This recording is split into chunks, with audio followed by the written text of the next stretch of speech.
बघा विद्यार्थी मित्रांनो, परळीकर कॉमर्स कोचिंग क्लासेसमध्ये आपल्या सगळ्या विद्यार्थ्यांचं हार्दिक स्वागत आहे.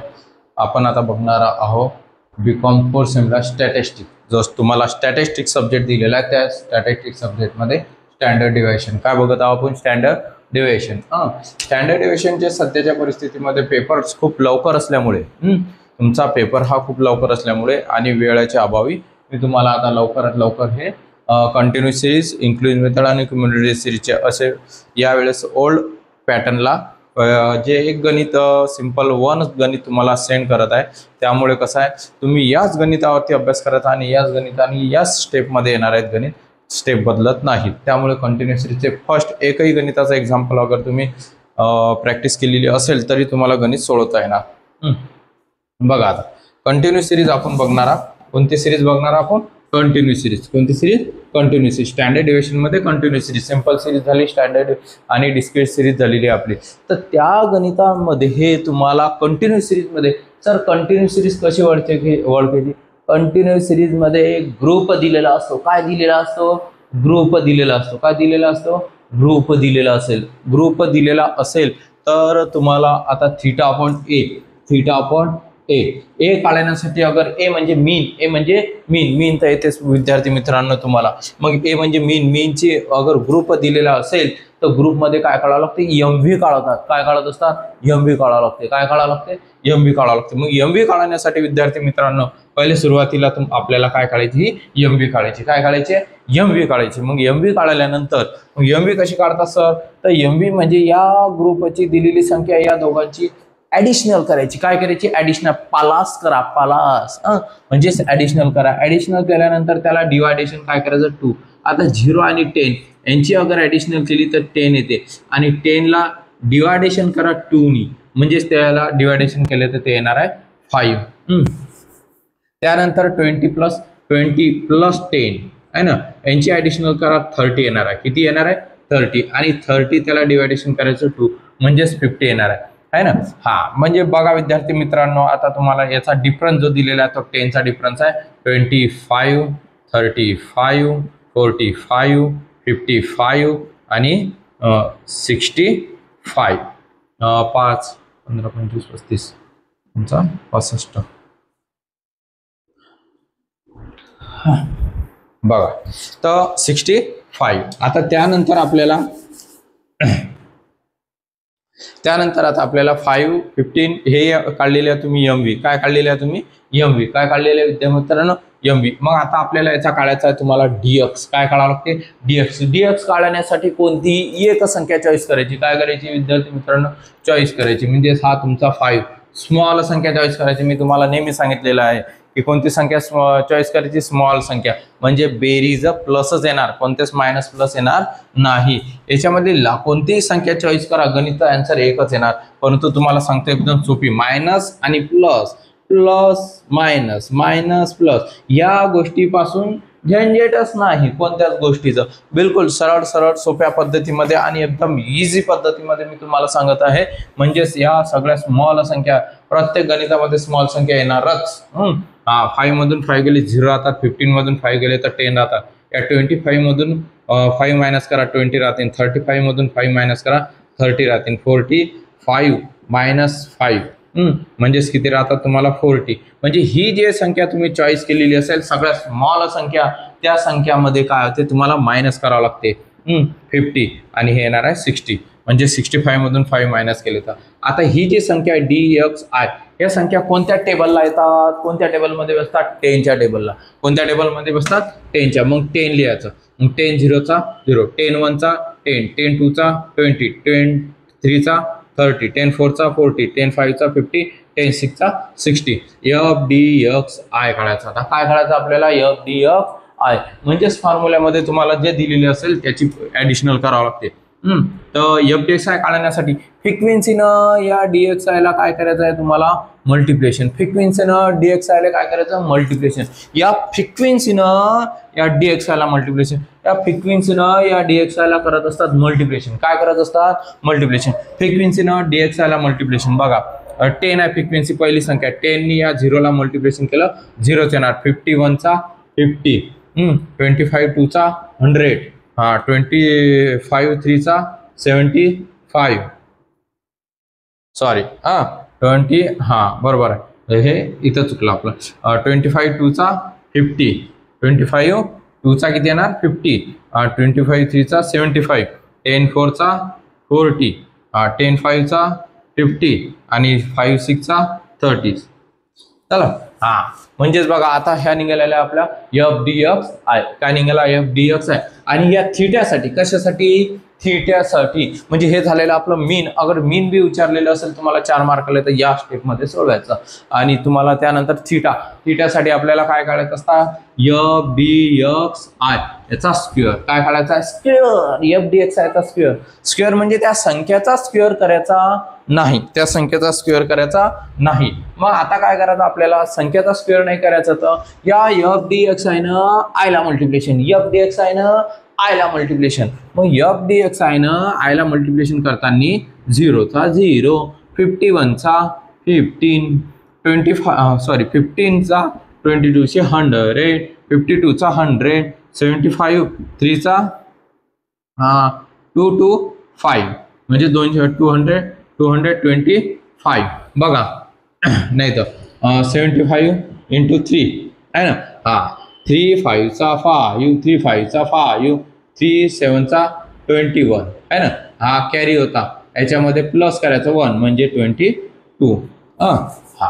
सोपी पद्धत बिलकुल सोपी पद्धत यूज करायची कुठे पण जास्त मल्टिप्लिकेशनचा टेन्शन घ्यायचं नाही 4 4 चा किती होतो 60 इथं 60 0 इथं चिपकोला एकदम सोपी पद्धत 5 5 चा 25 0 चिपकोला 6 3 चा 18 0 चिपकोला एकदम बरोबर करून घ्या तुम्ही कॅल्सीवरती आता यांचं काय करायचं आपल्याला ऍडिशनल काय करायची आहे ऍडिशनल सिग्मा FDX आणि सिग्मा FDX स्क्वेअर आहे ना बघा आता 5 5 10 होता 0 कॅरी दिला 9 प्लस 5 14 14 प्लस 6 20 20 प्लस 22 आणि 1 23 3 2 कॅरी पुन्हा 2 कॅरी 2 प्लस 2 4 आणि 2 प्लस 2 6 7 8 आणि 9 ओके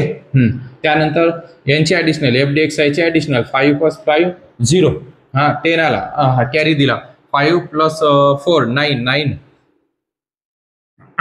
9 है ना 9 प्लस 4 किती होता 13 प्लस 7 20 प्लस 5 25 आणि 1 26 किती आलेला आहे 26 226 बघू द्या मला बरोबर आहे की नाही म्हणजेच कसं आहे आपल्याला बरोबर असलं म्हणजे टेन्शन राहणार नाही 260 आहे बरोबर ऍडिशनल बरोबर आहे आता आपल्याला काढायचं आहे कॅल्क्युलेशन्स ऑफ मीन काय काढायचं विद्यार्थी मित्रांनो मीन मग मीन काढण्यासाठी म्हणजेच A = x plus sigma FDX upon n into I A = x म्हणजे कोणती संख्या चॉईस केली होती आपण 5 म्हणजे 5 ही 5 लिहायची प्लस FDX म्हणजे FDX ची बेरीज 260 n म्हणजे फ्रिक्वेन्सीची बेरीज n म्हणजे फ्रिक्वेन्सीची बेरीज हे येणार तुमची 100 किती येणार आहे 100 या फ्रिक्वेन्सीची बेरीज म्हणजे n या फ्रिक्वेन्सीची बेरीज म्हणजे n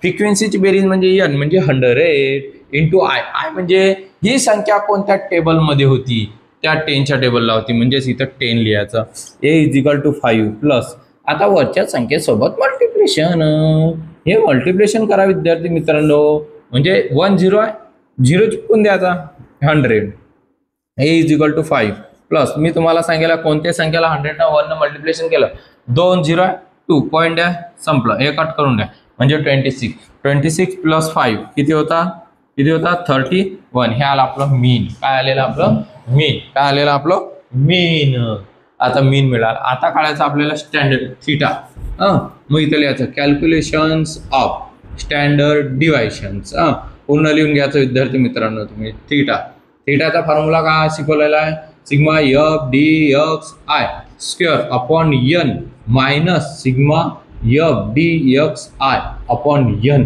ब्रॅकेटचा स्क्वेअर इंटू I अगर तुम्हाला discrete series continuous series inclusive method आणि क्युम्युलेटिव्ह सिरीज दिलेली असेल तर इथं I येणार आणि सिंपल सिरीज मध्ये आय येत नसतो, कारण की त्यामध्ये फ्रिक्वेन्सी नसते, तर त्यावेळेस आय निघत नाही. व्हिडिओ आवडल्यास लाईक, शेअर्स आणि सबस्क्राईब जरूर करा. शेअर्स करा विद्यार्थी मित्रांनो, म्हणजे तुमच्या विद्यार्थ्यांपर्यंत पोहोचेल. वेळ खूप कमी आहे आता सध्या पेपरला तुम्हाला, तर लवकरात लवकर तुम्ही विद्यार्थी मित्रांपर्यंत पोहोचवा. बघा f(x²) किती आपला f(x²) 930 अपॉन 100. n म्हणजे फ्रिक्वेन्सीची ॲडिशनल. f(dx) आहे 260 अपॉन 100 याचा स्क्वेअर इंटू आय म्हणजेच थीटा इज इक्वल टू डिवायडेशन. कोणत्याही संख्याला 100 ने डिवायडेशन केलं 2 डिजिट सरकून द्यायचे 9.30 आणि 2.60 याचा स्क्वेअर इंटू किती येणार आय म्हणजे हा 10. आय म्हणजे 10 कोणत्या टेबलला लिहिली होती ही संख्या, तर आय हा आय घ्यायचा. आय 10 किती आहे तुमचा, तो 10 आहे. हा 10 किती आहे तुमचा 10. Theta is equal to 9.30 2.60 into 2.60 याला इंटू करायचं म्हणजे ते येणार आहे तुमचं 6.76 6636 0. बघा त्याचा तो स्क्वेअर आलेला आहे, तो स्क्वेअर तुमचा बरोबर तेवढाच येणार आहे 2.60चा 100 6.76 बरोबर. 6.76 इंटू 10 इंटू किती 10 इज इक्वल टू म्हणजे थीटा इज इक्वल टू. आता ही संख्या यामधून काय करायची तुम्हाला मायनस काय करायची, ती संख्या मायनस. मग मायनस करताना हे 9.9 मधून 9.30 मधून 6.76 मायनस करायचे म्हणजे 2.14 येतील 2.54 कारण की इथं 76 हे 4 राहिले आणि इथं 37 मधून 30 गेले हो म्हणजे 2.54 इंटू 10. मग त्यानंतर वर्गमुळामधून या संख्येला काय काढायचं आहे तुम्हाला, बाहेर काढायचं. काय काढायचं ते बाहेर. वर्गमूळ मी सांगितलेलं आहे, कॅल्सीवरती तुम्ही ती संख्या प्रेस करा आणि तुम्हाला इन अंडर रूटचं जे चिन्ह दिलेलं असेल ते प्रेस करा, त्यामधून ती संख्या काढून घ्यायची. ते येणार आहे तुम्हाला आता 1.594 इंटू 10. मग थीटा इज इक्वल टू 15.94 म्हणजे 15.94 194 झालं. नंतर आता आपल्याला काढायचं त्याचं कॅल्क्युलेशन्स ऑफ कोएफिशिएंट आहे की नाही ऑफ स्टँडर्ड स्टँडर्ड डिव्हायशन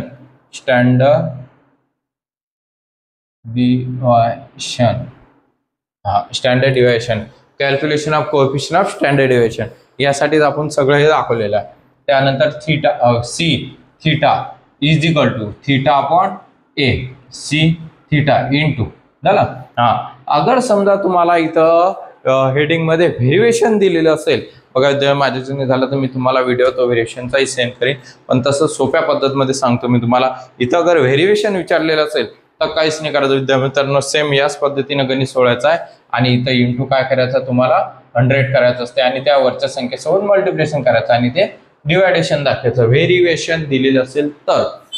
परंतु आता सध्या नाही. बघा थीटा, मग थीटा किती आलेला आपला 15.94 त्याला डिवायडेशन ए किती आपला 31 आहे ना 31